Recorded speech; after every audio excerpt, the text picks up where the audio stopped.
একটা ছাত্র একটা শিক্ষক দুইজনের ভিতরে একটা কথোপকথন হয়েছিল, কিছু কথা হয়েছিল, ছাত্র আর শিক্ষকের মধ্যে কিছু কথা হয়েছিল। তাদের কথোপকথন আমি আপনাকে জানাবো। এই ঘটনাটাও আমি তারিখে দিমাশকে পড়েছি। ৭২-৭৩ খণ্ডের ভিতরে এই ঘটনাটা আছে। শিক্ষক একদিন ছাত্রকে জিজ্ঞেস করছে, ঘটনাটার শিরোনাম হলো শিক্ষক আমায় যা শিখিয়েছেন, অর্থাৎ আমি শিক্ষকের কাছ থেকে যা শিখেছি। তাই শিক্ষক ছাত্রকে বলছেন, ছাত্র জি তুমি কি বলতে পারো? কি বলবো? আচ্ছা, আমার কাছে তুমি কতদিন যাবত আমার সান্নিধ্যে আছো, আমার সাহচর্যে আছো, আমার কাছ থেকে ইলম অর্জন করছো, আমার কাছ থেকে জ্ঞান অর্জন করছো, এ কথা কি তুমি বলতে পারো? জি আমি বলতে পারি। তাহলে বলো তো ৩৩ বছর। কয় বছর? আপনি আর আমি তো 5 বছরে ইলম অর্জন করতে পারি না। ৩৩ বছর আমি আপনার কাছ থেকে জ্ঞান অর্জন করছি, এখনো আমি যাইনি, এখনো জ্ঞান অর্জন করছি। ৩৩ বছর। তখন শিক্ষক ছাত্রকে বললেন, আচ্ছা ঠিক আছে, তুমি ৩৩ বছরে আমার কাছে কি কি শিখলে তাকে তুমি বলতে পারো? জি আমি বলতে পারি। তাহলে বলো তো ওস্তাদ, ৩৩ বছরে আমি আপনার কাছ থেকে মাত্র 8টা জিনিস শিখেছি। কয়টা জিনিস? 8টা। প্রত্যেক দিন যদি কেউ একটা করে হাদিস মুখস্থ করে তাহলে 5 বছরে রিয়াদুস সলিহিন, বুলুগুল মারাম মিন আদিল্লাতিল আহকাম, একটা মোটা হাদিসের কিতাব 5 বছরে মুখস্থ হয়ে যাবে। আর ওই ছাত্র পড়েছে কয় বছর? ৩৩ বছর। শিখেছে কয়টা? 8টা। শিক্ষকের মাথা খারাপ হবে না? বলে কি, আমি তোমাকে এতদিন ধরে পড়াচ্ছি, এতদিন ধরে ইলম অর্জন করাচ্ছি, আর তুমি আমার কাছ থেকে মাত্র 8টা জিনিস শিখেছো, এটা হতে পারে? তখন ছাত্র বলছেন, ওস্তাদ আমি মিথ্যা কথা বলতে পারি না, আপনি আমাকে মিথ্যা কথা শেখাননি, আপনি আমাকে সত্য কথা শিখিয়েছেন। আমি যত ইলম শিখেছি সমস্ত ইলম 8টা কথার মধ্যে নিয়ে এসেছি, 8টা জিনিস আপনার কাছে শিখেছি। শিক্ষক এবার বললেন, আচ্ছা ঠিক আছে বলো 8টা জিনিস যে শিখলে, কি শিখলে বলো?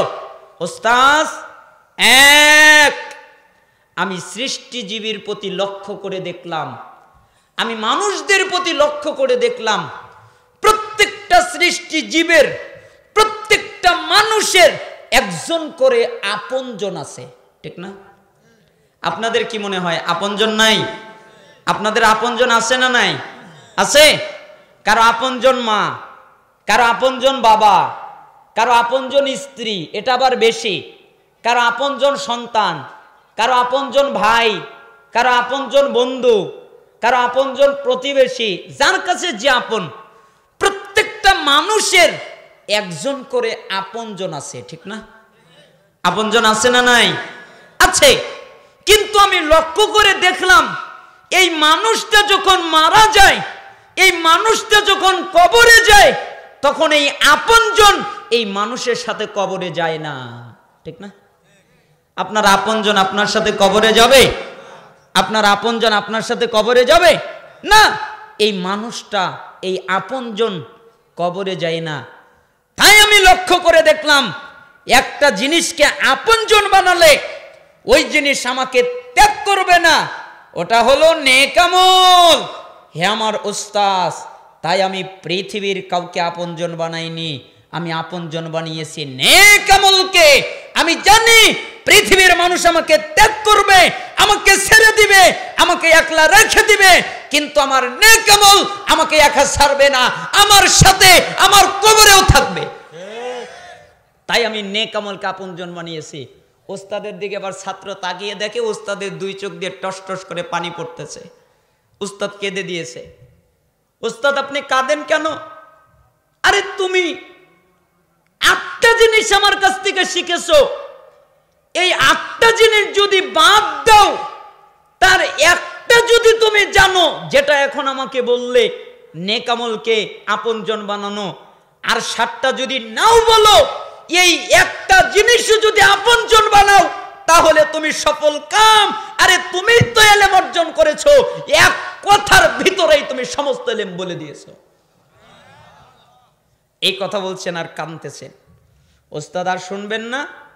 বলো 2, আপনি আমাকে শিখিয়েছেন কোরআনের আয়াত, সূরা নাজিয়াত 40 নম্বর আয়াত, সূরা নাজিয়াত 41 নম্বর আয়াত। আপনি আমাকে শিখিয়েছেন, আপনি বলেছেন ওয়াম্মা মান খাফা মাকাম রাব্বিহি ওয়া নাহান নাফসা আনিল হাওয়া ফাইন্নাল জান্নাতা হিয়াল মাওয়া। যেই ব্যক্তি তার রবের সামনে দাঁড়াতে ভয় পায় যে আমাকে আমার রবের সামনে দাঁড়াতে হবে, তাই সে ভয় পায়, চুরি করে না, তার রবের সামনে দাঁড়াতে হবে, জিনা করে না, রবের সামনে দাঁড়াতে হবে, ব্যভিচার করে না, রবের সামনে দাঁড়াতে হবে, সুদ খায় না, রবের সামনে দাঁড়াতে হবে, ঘুষ খায় না, রবের সামনে দাঁড়াতে হবে, বেপরদায় চলে না, রবের সামনে দাঁড়াতে হবে, যত পাপ আছে সবগুলো ত্যাগ করে। কেন? আমাকে আমার রবের সামনে দাঁড়াতে হবে, আমাকে হিসাব দিতে হবে, এবং প্রবৃত্তির কামনা বাসনা থেকে বাঁচে। মন যা বলে তার উল্টা করে, মন মতো চলে না। ফাইন্নাল জান্নাতা হিয়াল মাওয়া, তার একমাত্র ঠিকানা জান্নাত, জান্নাত ছাড়া তার ঠিকানাটাই নেই। বলেন তো তার ঠিকানার নাম কি? জান্নাত। জান্নাত ছাড়া তার ঠিকানা আছে? নাই। যেই ব্যক্তি আল্লাহর সামনে দাঁড়াতে ভয় পায়, আল্লাহর ভয় কেমন? আপনার কাছে একটা ঘটনা বললে আপনারা বুঝতে পারবেন। মায়েজ বিন মালিক, দেখেন আমাদের ভয় কেমন আর সাহাবীদের ভয় কেমন। মায়েজ বিন মালিক, মুসলিমের হাদিস, রাসূল সাল্লাল্লাহু আলাইহি সাল্লামের কাছে আসলেন, জিনা করেছেন, তাই মুহাম্মদ সাল্লাল্লাহু আলাইহি সাল্লামের কাছে এসে বললেন, হে আল্লাহর নবী, জি আপনি আমাকে পবিত্র করেন। রাসূল সাল্লাল্লাহু আলাইহি সাল্লাম বললেন, যাও আল্লাহর কাছে মাফ চাও, আল্লাহর কাছে ক্ষমা চাও, আল্লাহ তোমাকে মাফ করে দিবে, আল্লাহ তোমাকে ক্ষমা করে দিবে। মায়েজ বিন মালিক চলে গেল, কিছুক্ষণ পর্যায়ে আবার ব্যাক করে চলে আসলো, আল্লাহর নবী, জি আপনি আমাকে পবিত্র করেন। তুমি কি আমার কথা বুঝতে পারো না? তোমাকে বলছি আল্লাহর কাছে মাফ চাও, আল্লাহর কাছে ক্ষমা চাও, আল্লাহ তোমাকে মাফ করে দিবে, আল্লাহ তোমাকে ক্ষমা করে দিবে। মায়েজ বিন মালিক চলে গেলেন, কিছু দূর গিয়ে আবার ব্যাক করে চলে আসলেন, হে আল্লাহর নবী আপনি আমাকে পবিত্র করেন। তুমি কি আমার কথা বুঝতে পারো না? আরে যাও আল্লাহর কাছে মাফ চাও, আল্লাহর কাছে ক্ষমা চাও, আল্লাহ মাফ করে দিবে, আল্লাহ ক্ষমা করে দিবে। এবার চলে গেলেন, কিছুক্ষণ পর আবার চলে আসলেন, হে আল্লাহর নবী আপনি আমাকে পবিত্র করেন। চতুর্থবার এবার আল্লাহ নবী সাল্লাল্লাহু আলাইহি সাল্লাম বললেন সাহাবীদেরকে, আরে কি পাগল? ও পাগল নাকি যে আমার কথা বোঝে না? ওর বিবেক কি হারিয়ে গেছে? আমি ওকে বলছি আল্লাহর কাছে মাফ চাও, আল্লাহর কাছে ক্ষমা চাও, আল্লাহ তোমাকে মাফ করে দিবে, আল্লাহ তোমাকে ক্ষমা করে দিবে। আমার কথা কি বুঝতে পারে না? ও কি পাগল নাকি? সাহাবীরা বললেন, আমরা তাকে ভালো মনে করেই জানি, পাগল নয়। তাহলে কি মদ পান করেছে যে বিবেক হারিয়ে গেছে, জ্ঞান হারিয়ে গেছে? একজন সাহাবী মুখের সামনে নাক লাগিয়ে বললেন, জি না, মদ পান করে নাই। তা আমার কথা বোঝে না কেন? আমি বলছি আল্লাহর কাছে মাফ চাও, আল্লাহ মাফ করে দিবে, আল্লাহ ক্ষমা করে দিবে। মায়েজ বিন মালিক ছাড়ে না, পবিত্র হবে। এরপরে মায়েজ বিন মালিককে বললেন, আচ্ছা বলো কি হয়েছে? তখন মায়েজ বিন মালিক বললেন, হে আল্লাহর নবী, মানুষ যেটা বৈধভাবে করে আমি সেটা অবৈধভাবে করেছি, আমি জিনা করেছি। রাসূল সাল্লাল্লাহু আলাইহি সাল্লাম আরেকটা বর্ণনা এসেছে, তিনি বললেন, আহ তুমি যদি আমাকে না বলতে কতই না ভালো হতো। আমি তোমাকে বললাম আল্লাহর কাছে মাফ চাও, আল্লাহর কাছে ক্ষমা চাও, আল্লাহ তোমাকে মাফ করে দিবে, ক্ষমা করে দিবে। তুমি যেহেতু আমাকে বলেইছো, তোমাকে তো তাহলে শাস্তি দিতেই হবে। সাহাবীরা, জি মায়েজ বিন মালিককে অর্ধ পর্যন্ত গাড়ো, এরপরে তাকে পাথর মেরে মেরে হত্যা করে ফেলো। মায়েজ বিন মালিককে গাড়া হলো, এরপরে পাথর মেরে মেরে তাকে হত্যা করা হলো। এক পর্যায়ে কিছু রক্ত ছিটিয়ে এসে একজন সাহাবীর গালে লেগে গেল। তাই ওই সাহাবী অভিশাপ করা শুরু করলেন। রাসূল সাল্লাল্লাহু আলাইহি সাল্লাম ওই সাহাবীকে ধমক দিয়ে বললেন, এই সাহাবী শোনো, মায়েজ বিন মালিক যেই তওবা করেছে, এই তওবা তামাম উম্মতের মধ্যে যদি বন্টন করে দেওয়া হয় তাহলে এই এক তওবাই যথেষ্ট। তো তুমি বলো কি? মাইজ বিন মালিক এমন তওবা করেছে আল্লাহর ভয়। কিসের ভয়? আল্লাহর ভয়। আল্লাহর ভয়ে সে জানে আমি যদি আমার গুনার কথা বলি তাহলে আমাকে মৃত্যুদণ্ড দেওয়া হবে। আর পৃথিবীর সবচেয়ে কষ্টদায়ক একটা মৃত্যু হচ্ছে রজম করা, পাথর মেরে মেরে হত্যা করা। আরে ফাঁসি দিলে এক নিমিষে চলে যাবে, গলা কেটে দিলে এক নিমিষে চলে যাবে, দ্বিখণ্ডিত করলে এক নিমিষে চলে যাবে, কিন্তু পাথর মেরে মেরে হত্যা করা হবে, কত যন্ত্রণাদায়ক আমি আপনাকে কি দিয়ে বুঝাবো। এটা মায়ে যে জানতেন, এটা মায়ে যে বুঝতেন, তারপরেও আল্লাহর ভয়ে, আল্লাহর ভয়ের কারণে সে পবিত্র হতে চায়। তাই রাসূল সাল্লাল্লাহু আলাইহি সাল্লামের কাছে বারবার এসে বললেন আপনি আমাকে পবিত্র করেন। আর আমাদের এক শ্রেণীর নাস্তিক, সিসকা নাস্তিক আছে, ওরা বলে যে মুহাম্মদ হচ্ছে রক্ত পিপাসু, তাই না? বলে রক্ত পিপাসু, রক্ত চায়। আরে মুহাম্মদ সাল্লাল্লাহু আলাইহি সাল্লাম যদি রক্ত পিপাসু হতেন তাহলে এই সাহাবীকে 4 বার ফিরিয়ে দিতেন না। মুহাম্মদ সাল্লাল্লাহু আলাইহি সাল্লাম বুঝতে পেরেছিলেন ঘটনা কি হতে পারে, এটা বুঝতে পেরে তাকে বারবার ফিরিয়ে দিলেন যাতে তাকে শাস্তি দেওয়া না হয়, যাতে সবাই জেনে না যায়। তাহলে ওই গামেদি মহিলার ব্যাপারে কি বলবেন? গামেদি মহিলা মানে একদিন আল্লাহর নবী সাল্লাল্লাহু আলাইহি সাল্লামের কাছে আসলেন, আল্লাহর নবী জি আপনি আমাকে পবিত্র করেন। আরে যাও আল্লাহর কাছে মাপ চাও, আল্লাহর কাছে ক্ষমা চাও, আল্লাহ তোমাকে মাফ করে দিবে, আল্লাহ তোমাকে ক্ষমা করে দিবে। ও যেরকম করে মাইজ বিন মালিককে ফিরিয়ে দিয়েছেন আমাকে ওইভাবে ফিরিয়ে দিবেন না, এটা হবে না। মাইজ বিন মালিককে যেভাবে ফিরিয়ে দিয়েছেন আমাকে ওইভাবে ফিরিয়ে দিবেন, এটা হবে না।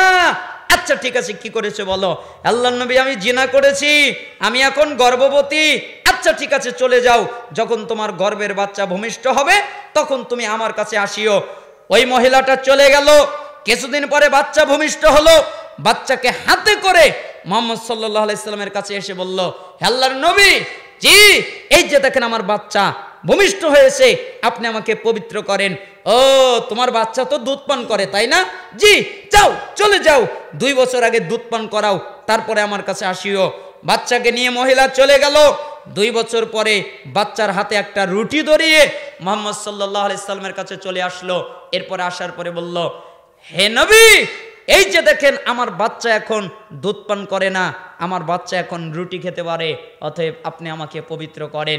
তার মানে মুহাম্মদ সাল্লাল্লাহু আলাইহি সাল্লামের কাছে ওই মহিলা পবিত্র হতে চাচ্ছিল, আল্লাহকে ভয় করছিল, আল্লাহর ভয় তার অন্তরের ভিতরে আছে, তাই সে পবিত্র হতে চায়। ঠিক আমাদের অন্তরের ভিতরে, আমাদের কলবের ভিতরে যদি আল্লাহর ভয় থাকে তাহলে আমাদের দ্বারা পাপ হওয়া সম্ভব নয়, আমাদের দ্বারা কবিরা গুনাহ হওয়া সম্ভব যদি আল্লাহর ভয় থাকে। এই জন্য আমি আপনাকে বলছিলাম, ওই ছাত্র বললেন আমি জানি আল্লাহকে ভয় করতে, তাই আমি আল্লাহকে ভয় করি, আর আমার প্রবৃত্তি যা বলে আমি তা করি না। আমার প্রবৃত্তি বলে জিনা করা আমি করি না, আমার প্রবৃত্তি বলে সুদ খা আমি খাই না, আমার প্রবৃত্তি বলে ঘুষ খা আমি খাই না, আমার প্রবৃত্তি যা বলে আমি তার উল্টা করি। আর আল্লাহর সামনে দাঁড়াতে ভয় করি, আমি জানি আমাকে আল্লাহর সামনে দাঁড়াতে হবে, আমি জানি আল্লাহর সামনে দাঁড়াতে আমাকে ভয় করি, আমি জানি আমি যদি ভয় করি আর প্রবৃত্তির কামনা বাসনা থেকে বাঁচি তাহলে জান্নাত আমার ঠিকানা, ঠিক না? যাই হোক, আমি পরিপূর্ণ আলোচনা শেষ করতে না পারায় দুঃখিত। আমাদের সম্মানিত শায়েখ এসে গেছেন, তাকে বসিয়ে রেখে কথা বলা ঠিক নয়। আল্লাহ তাআলা আপনাদের কবুল করুন। ওয়া আখিরু দাওয়ানা আনিল হামদুলিল্লাহি রাব্বিল আলামিন।